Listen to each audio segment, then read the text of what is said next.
আপনি কি কখনো রাতে একা বসে কেঁদেছেন? মনে হয়েছে যে আল্লাহ, আমি আর পারছি না।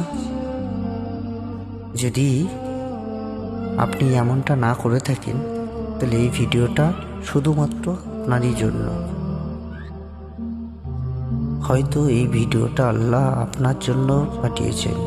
যদি আপনি কষ্টই থাকেন, যদি আপনি দোয়া করেও না ফল পান, যদি মনে হয় সব দরজা আপনার জন্য বন্ধ, তাহলে আজকে আপনার এই কথাগুলো শুধুমাত্র আপনার জন্য। এক, মানুষ কেন ভেঙে পড়ে?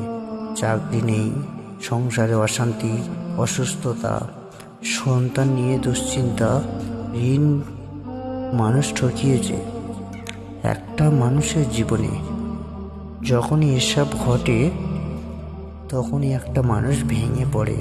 সে চিন্তা করে, কেন আমার সাথে এরকমই হচ্ছে? আমরা ভাবি, আমি তো নামাজ পড়ি, দোয়া করি, তবু কেন আমার সাথে এরকম হচ্ছে?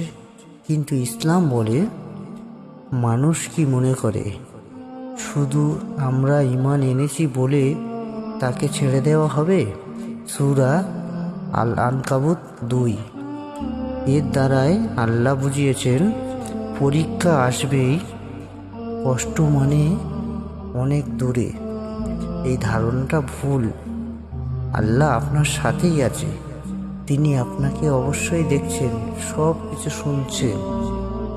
2, ধৈর্য কি? ইসলাম কি বলে? ধৈর্য মানে চুপ করে থাকা নয়, নিজের কষ্ট লুকোনো নয়।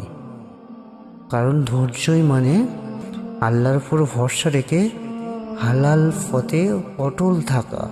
কুরআনে আল্লাহ তাআলা বলেন, নিশ্চয়ই আল্লাহ ধৈর্যশীলদের সাথেই আছেন।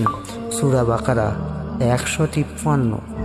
এর দ্বারায় আল্লাহ তাআলা বুঝিয়েছেন, তিনি দূরে নয়, তিনি দেখছেন, তিনি শুনছেন।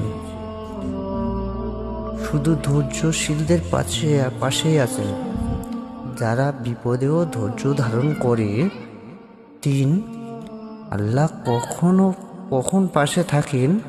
আল্লাহ পাশে থাকেন যখন কেউ কাউকে না পায়, নিজেকে খুব একা মনে হয়, সব দরজা যখন বন্ধ হয়ে যায়, কষ্ট যখন চোখের পানি চলে আসে।